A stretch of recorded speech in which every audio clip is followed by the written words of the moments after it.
Greetings guys, welcome back to my channel. My name is Monette and this is my channel, Evolve with Monette. For those of you that are new here, I am a professional intuitive empath, and today I just finished chatting with a client, and I had some thoughts because we were going through healing, right? She is in the throes of what a lot of us go through, which is different relationship stages, and one of the things that she was trying to rationalize is the behavior of her spouse. And I was trying to walk her through that. And I think it's a question that a lot of you guys have had, but have chalked it all up to putting it on, especially if you were in a third party dynamic. So, not to trigger anybody, maybe I should put that in the title, that I don't want to trigger you guys here. But if you're in a third party dynamic, we have a tendency, and I know I certainly went through my part of it, but there is a configuration in my chart. That doesn't mean that I am able to see every blind spot, but when it comes to equanimity and fairness, I have a really good pulse on that. I am very understanding and allowing and liberal and not permissive in a doormat way, though that has been a thing in my life as a recovering codependent. But what I realize is that I really approach things fairly, and that's one thing that I'm comfortable saying about myself, and it's probably something a lot of you guys may have realized, especially if you're an empath. That is something that we have a natural proclivity to do. And so I definitely knew what behaviors I could attribute to the third party dynamic in my situation. But there's a part where I had to find myself holding the person that I knew and the person that I loved and the person that I shared partnership, whether they had conned me or not. I was still participating, okay? So I was holding up an honorable end no matter what the facade was on theirs, as may be the case with many of you. Pardon me, guys. As may be the case with many of you. You probably were actually participating with your narcissist in the relationship. You probably didn't realize you might have had Stockholm syndrome, that your abuser or kidnapper, you heard that throat chakra hit, guys. We haven't had one of those in a little bit. Your abuser or kidnapper, even if they had not actually kidnapped you, but had absconded you away from friends, family, had isolated you, had caused you to distance yourself from any connections, because any abusive relationship has those patterns. And what you did was you decided maybe it couldn't just all be this third party that's turning them into the devil, though that part is true and I have videos about it. But maybe it's just your partner. And that's what I was talking to this client about today, because I found, and she found, and that's the reason we communicated, that she was dealing with some denial regarding the acceptance that her partner, he had treated her badly. And it wasn't the quote unquote karmic or third party person or the FRE. It wasn't the mistress. It wasn't that person who had a gun to her back. Not even in the least. Not even in the least. When I say a gun to her back, to make her react the way that she did, right? So to her husband, which was the person who had the situation, the affair. So it wasn't like these two women were in communication. So I said, so can you ask yourself exactly what it is that you think was happening? Because here's the part that I want to point out to you guys. When you're in the household, or when you're around, or when you're having the phone conversations with your counterpart, they're not always around that third party every single time. A lot of the times they are. There may be weird three-way conversations if you're dealing with covert narcs and stuff like that, where it's all high school for everybody when at that point, which is so weird to me. But you may have moments where you're overlapping, or they're next to them, or whatever, and you can even maybe hear them in the background. But what I will tell you is, their behavior with you one-on-one is something you need to take a real look at. Because yes, people get influenced, and people that are weak-minded and sheeple will definitely, be on power trips and all of that. All of us can succumb to that. So I don't even know if it's a dynamic with a third party. I think it's just our human nature and our ego. But what I will say here is that in this case with her, I have been able to work with her for a bit as we've been triaging this, and so I know some of the behaviors. And sometimes we forget and gloss that over and are romanticizing because our heart wants to not believe that we got taken advantage of or played or whatnot. But didn't Aaron Neville say it? Everybody plays a fool. There's no exception to the rule. Even your person that betrayed you is playing the fool. Everybody plays the fool. So this was your turn, and it doesn't mean that you sit there and you do not rebound from it. But part of the rebounding that helped me heal on my journey was that I paid attention to her behavior with me. From my person that betrayed me was a best friend, right? And an emotional life partner, etc., etc. So I paid attention to her behavior with me when we were just by ourselves, when I knew for a fact that the third party wasn't listening in on the line or wasn't sitting right next to her. And her behavior with me was reprehensible. It was atrocious. Now, that karmic was not there. I knew she was pulling strings, but she wasn't sitting with her every second of her life.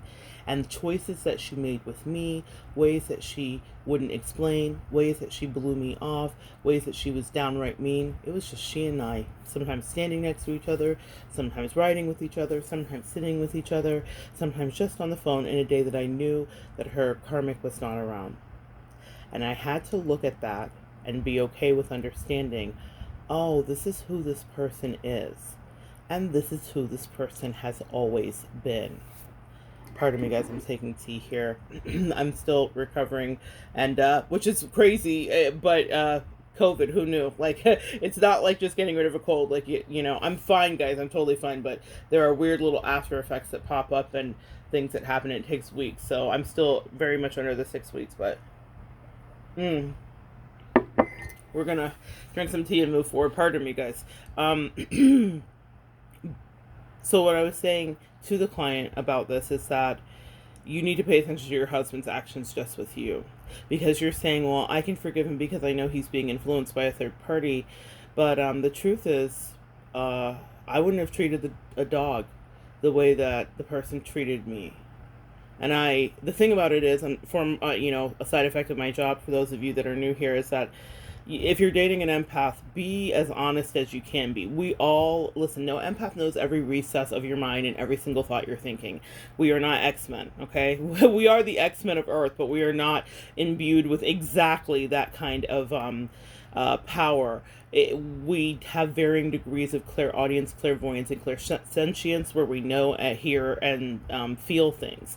However, we also are not allowed to just dive deep, but we are prone to having great insights and intuitive hits and gut punches about things. And I explained that to her, that she had all of those because we had talked about them. She had disclosed. So I know that if you're paying attention, whoever dates an empath, be as honest as you can be. That seems to be a really important point. I said it twice. But it's because we kind of do know. We kind of do know. So in my case, I was able to know, and I was able to assess, and then I was able to build my own wall of resilience and disgust, because she was not being held at gunpoint, as I said earlier, about this person thinking the karmic was like in her house terrorizing her. That's what she said to me, and that was a slip there. It was like, she's like, I feel like I'm being held hostage by her, and she's in our house and she's holding us both hostage. And I was like, girl, we gotta eat, girl. You still in love. Okay, I get it. I totally get it. I've been there. But what I had to bring her back down to reality with is like, sweet pea, sweetest of honey punches, homie tried you just by himself. He tried you when he was curt with you, disrespectful, when he started to find fault with everything that you did, when he was dishonest, he wasn't communicating, when he was pretending that he was like happy, but really he was just barely existing, or there was a need that wasn't getting met, and he wasn't communicating from a throat chakra place. These are some of the things that you will see that happen in your dynamic, and you'll say, oh, it's just the third party. No, we all are prone to be that kind of asshole. But when we feel emboldened and like we have a safety net, it usually rips the mask off. If you're dealing with a narcissist, the mask will drop because they are garnering and grooming, new supply, and they're feeling pretty sure. What you can tell when any narcissist feels like they've got supply pretty good on the hook, they start to be a complete shitbag to you. Okay? And if you've ever dealt with narcissistic abuse, it comes in various forms. It's not just in these romantic dynamics. In fact, my first place learning about it was with my father. So he would triangulate siblings. So some of you guys can relate to that regarding parental units and how that goes, whether it was your mother or your father that was a narcissist. You notice a triangulation of siblings. If you had no siblings, they would triangulate you with another friend of yours. If there was no other friend, they would triangulate you with a cousin. Yeah. Okay. I remember having a parent triangulate me with someone in the band. I was in a concert band and I was second chair clarinet, but I wasn't someone named, we'll call her Nikki. I wasn't someone named Nikki who was first place clarinet. That's a triangulation that will happen with a narcissistic parent. Why aren't you good enough? Why aren't you better than that? Right? So here's the thing that I want you to understand about not just a triangulation, but about what happened to your man, what happened to your woman, what happened to the person that you used to know. That song, Somebody That I Used to Know, is about the ending of relationships, but I think it's about the slipping away of a relationship that happens before we actually disembark. I know for me, my person became somebody that I used to know and didn't recognize. And for the client today, her husband became somebody that she used to know, but she's still doing some justifying of the behavior. And that is what I want to call into account for all of you guys today. Really look at your counterpart's way and see if they were doing all the things they needed to do with you, if they were communicating the truth with you, or if they were just an asshole. Sometimes things are unacceptable. I don't, ooh, that throat chakra telling me every time. And that's the truth. What I was about to say is the truth. Let's have a moment of tea here. Here's the truth. I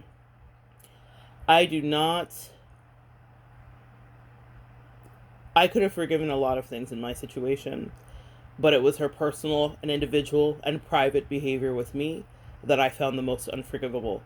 I'm really liberal, and like I said, you guys know the job I do.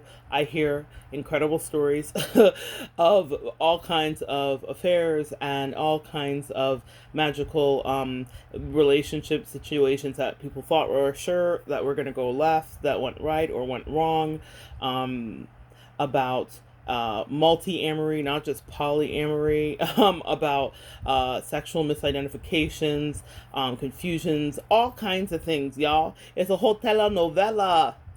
It's a whole telenovela. But I love it. I love it because I love helping people get to the root and not just live in the telenovela, right? It's nice. It's entertaining at times. We all have a call for that. But I'm here to help you heal. And that's why I need you to look at this hard part. Your person was an asshole to you by choice, when no one was around to see it, when no one was around for them to high five in the energetic realm, or actually, like with their immature asses, when no one was encouraging it or pushing it. If the karmic said, I don't like this person and you should treat her like shit or cut her out, or what does she think she's so good, or whatever the drama was going on in that insecure person's mind, that had zero to do with who drove home to you and then acted like you were beneath them and were subjecting you to cruel and unusual punishment, when all you had ever been is kind and accommodating? Abso-fucking-lutely not, empaths. Let me say it for you, just in case you never said it to them. Absolutely fucking not. I'm standing up for you, and I stood up for myself. That client, we'll get her there. She's going to stand up for herself too. But part of that is not blaming it all on this other woman, man, whomever interrupted your situation, right? It was your partner who went to bed with you at night, or it was your friend who should have held honorable energy with you, or it was your parent, or whoever you are separating from and having an issue with.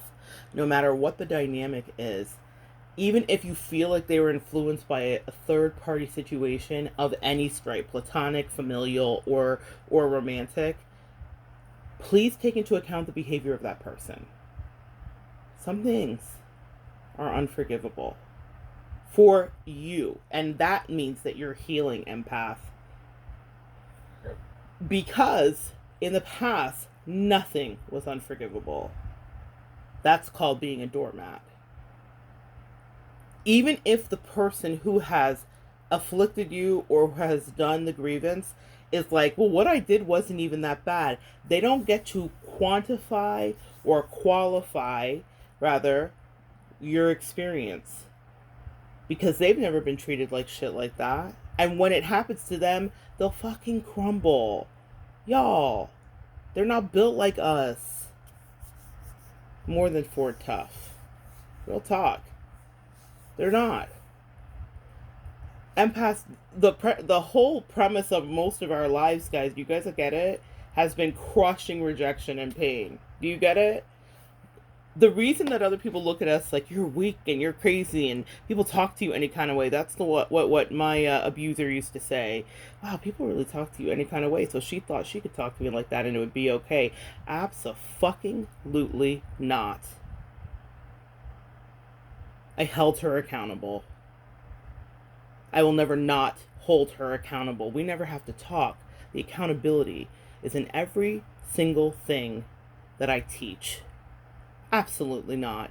No one else has to deal with this. And even if you've dealt with it, I want you to look at it with fresh eyes. They may have gone behind your back. They may have betrayed you. They may have talked about you with other guys or girls or whatever. But when they came back to you, that was all on them. They had a choice to be a better person. Ooh, that throat tells the truth every time. They had a choice to be a better person. They had a choice to do something different. But they wanted to do what was funny. They thought that shit was hilarious. And that's the gut punch that some of you guys need to hear. Your person was laughing with the other person. And then coming back and acting, they were on their worst behavior, as Drake says, because they wanted a story to tell.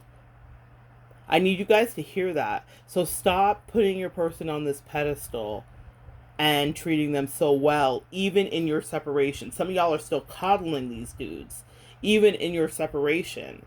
Like, well, if it wasn't for... Now, all those things are real. I had a real imbalanced, emotionally, actually demonic, pious, religious, narcissistic kind of energy that was my third party dynamic. It was all of the things. God was like, let's teach you a master class with these crazy ladies. But that doesn't mean that when homie came home to me, my homie, which was my bestie, when we were speaking and we were talking, that she was not being degrading, because she was. Because she absolutely was. She was demeaning, she was degrading, she was racist. That may not be all of your people's situations, but there was something that your person did when it was just the two of you. They could have chosen different. In the past, they had behaved different, but because they felt like they had garnered new supply and they felt that they had a bounce out and they felt that they were about to level up, they treated you not like their wife, not like their bestie, not like their partner, not like their husband, not like their friend, not like their sister, not like their brother, not like their cousin, not like their uncle, depending on your situation. They treated you like they were high school bullies and you were whatever a high school bully would bully. That's on them. And you need to start looking at it in a different way. Yes, the karmic interfered, but she didn't make them say everything that they said to you and do everything that they did. I'll wrap it with this. Chris Watts talks about... Moment of tea, guys.